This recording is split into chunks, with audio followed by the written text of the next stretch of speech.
Hey guys, welcome back to the channel. Today we're talking about Abigail, one of my most anticipated films of the year for multiple reasons. First of all, I just love horror comedies. I think we need more horror comedies out there. It's such an underrated genre because it combines two things that should be polar opposites, but they for some reason just work so well together. Violence and blood and gore make people queasy, but when you do it to such an overplayed degree and you're self-aware about how ridiculous it is, it can be so much fun. That's why I love this genre and I want more of these. And Radio Silence is a directing duo that I always look forward to seeing what they have coming up next. They first did Ready or Not back in 2019, which was a very fun time, and then they went on to do Scream 5 and 6, which I would argue are even better, even though I know they have their detractors out there for sure. And the premise of this film might be their best yet. It's about a group of kidnappers who kidnap a 12-year-old girl, take her to this mansion, and hold her for a ransom. Her father is supposed to pay them like $7 million a piece or something like that. And it turns out she's a vampire. All of a sudden, they're trapped in this mansion, being hunted down one by one by this vicious monster that came off so innocent initially because you think she's just a young girl. And props to Alicia Weir, who plays this young vampire. She is fantastic. I mean, she really sells you on the innocent little girl act, and when she does become this vicious creature, that sudden shift is executed so well in her performance. In addition to being a vampire, Abigail is also a ballerina, so a lot of the chase sequences are almost dance-like in style, and there's a lot of choreography that goes into some of this stuff. I find it super impressive that Alicia Weir is not only great at bringing that subtlety to her character emotionally, but also the physicality she brings to some of these attack sequences. In a way, this film is almost the opposite of what Ready or Not was,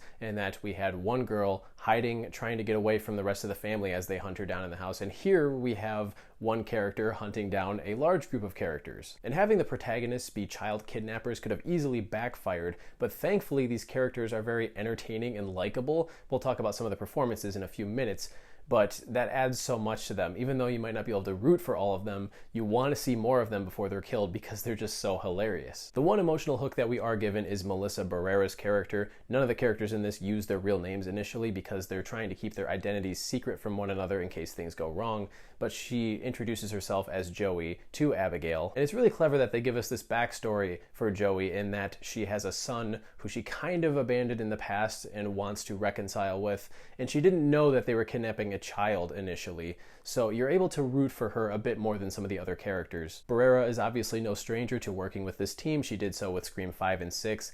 This might be her best performance yet in a Radio Silence film. I thought she was great. And this is a film that kind of has an ensemble cast, and none of these actors are A-listers per se, but we've got some really solid names in here. Dan Stevens is popping off this year. He was great in Godzilla x Kong, even though I didn't care for that film that much. He was easily one of the best parts when it comes to the human counterparts. In this film, he's even better. He's allowed to run loose a bit more. And don't get me wrong, some of these characters definitely fit into specific stereotypes, but as with a lot of horror comedies, particularly these self-aware ones that Radio Silence is very good at, they comment on those stereotypes and are self-aware of them. To give a few more examples, Kevin Durand plays this big tough guy, but he's a little empty when it comes to the brains. The other characters point that out and make fun of it. I could see Katherine Newton annoying a lot of people in this movie if they don't know what they're going into, but I think she fits the tone perfectly. What the fuck is that thing? We kidnapped a fucking vampire.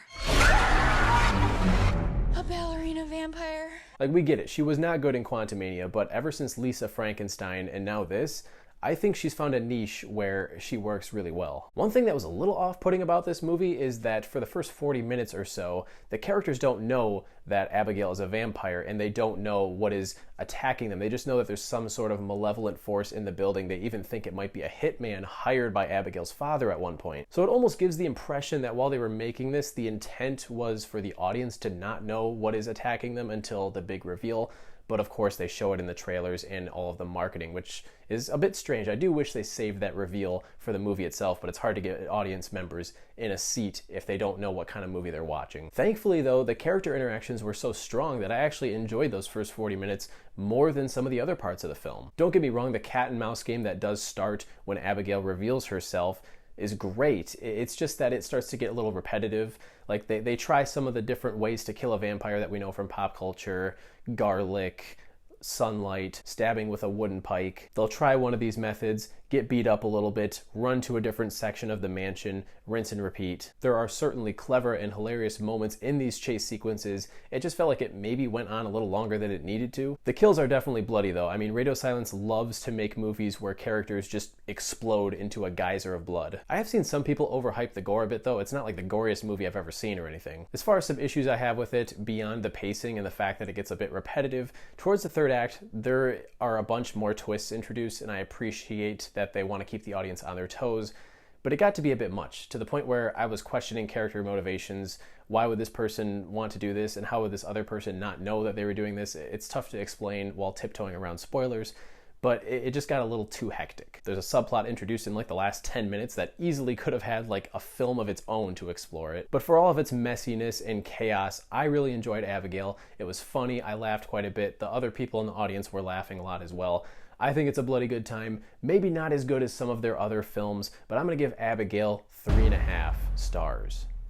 R.I.P. to Angus Cloud as well. I think this is his last film appearance, or he might have something else coming out later this year. I can never remember. But as always, I'd love to know what you guys think of Abigail, so drop down into the comments and let me know. And what's your favorite film from Radio Silence? Be sure to hit that like button and subscribe while you're at it, and I'll catch you guys in the next video. See you later.